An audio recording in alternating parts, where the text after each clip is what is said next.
Hello, my name's Cristobal de la Cruz. I go by Chris, initial D. I'm here to talk about the TED Talks that we were assigned for a replacement of the city trainings. First and foremost, I went over battling bad science and the ethical riddles of HIV research. Uh, both overall new TED Talks I have not seen. Um, Very interesting. I've something I learned on the first video on the battling bad science was lots of newspaper ads or newspapers as a whole like have a huge like letterhead and don't utilize actual science behind what's being said, and so they grab the snippets of the research that they found and then utilize that and just blow it up and ends up being more not science based, not using the actual research and or letting the readers know about the methods that were utilized. And so I found that very interesting because like I always thought, and I've read articles where a glass of wine a day is okay, but then seeing this TED talk, it's more than likely some of that false information that we were probably given. And also, I mean, I had not found the research or any supporting documents to say that. So I found that fairly interesting. And on top of that, then what really got to me was the fact that pharmaceutical companies are utilizing, or withholding information, withholding research, and so rather than posting all of the whole research completely, um, and letting us know exactly how the trials went, it's very kind of it's astonishing, to be honest with you. It's like how can this be possible? How are we getting like rigged to say rigged research and not really giving us all of the methods, all the findings, and then just saying that this medicine is better and this medicine is not as good anymore. I found that fairly interesting. I think it was more astonishing, to be honest, that the pharmaceutical industry is doing this. Is to obviously they want to advertise their their medicine, but if the medicine's already good and there's nothing slightly better without actually why do it? I don't know. It bugged me. It really did. It's just tough. I don't know what else to say.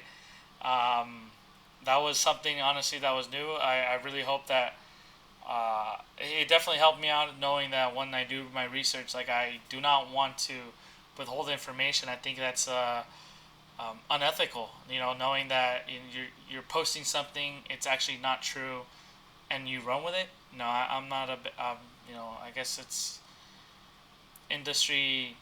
Wants to make money. I totally understand, but in reality, are you actually helping or are you hurting the community? You're hurting the public.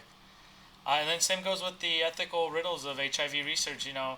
Hearing the story of Celine and how she was receiving her antiretroviral uh, medicine, and after the research is over, finding out that she's probably not gonna do too well since she wasn't well, now she is. She's gonna be receiving information, help, but wasn't receiving help after her trials. And I had some notes here. Let's see. The after the research ends, that's definitely something to think about. Where I found that very interesting. Where you're in a, where un, in a country where they can't receive much help, and the type of medicine isn't available, readily available, easily available for the the public in that country, and it, how can they access it? Now they have like this really good, they bring up their hopes to, oh yeah, I'm doing well, I'm actually feeling really well, I'm doing well, and then I can't access this, and now I'm back to square one prior to actually receiving the medicine, and if anything, feeling bad. Now it's like now I can't get it. What can I do? Nothing. So I found that really astonishing that this study was poorly managed and not able to receive the medicine or some help for Celine. Fortunately, the speaker was able to help out Celine, at the end of the day. But overall, that was just Celine, how many individuals stopped receiving help. And so I'm a big fan when she mentioned that, research needs to go through ethical review. Definitely, I definitely agree. It's just, having a review board utilize the information that you're proposing and make sure it's ethical, because certain things may not be. And having studies on just one certain population where consent isn't actually they're not even able to read, I think that's unethical. That's definitely, so a review board, definitely, I agree. And I find it very interesting that some certain locations probably don't have a review board, or countries don't care about that.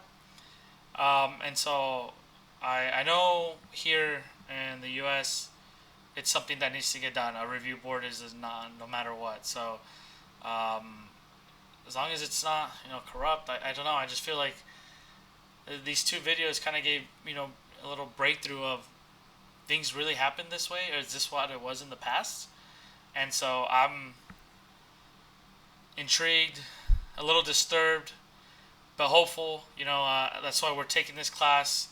I do need I think it's IRB approval, and so yeah, I'm excited for this course, and I could see why these videos were chosen. They definitely helped out in regards to posting all findings, all the data, and let the public make the decision as far as, or other peer reviewers make the decision that this is an effective research or not, and then go from there. Having those newspapers really isn't fun. And then let's see here,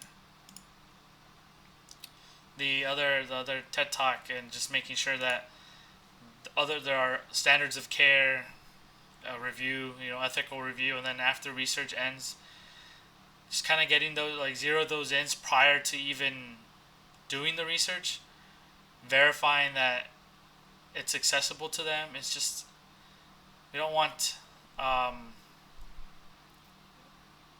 any cohort, or anyone receiving some type of help, be affected by not being able to receive the help later on if it was actually a positive impact.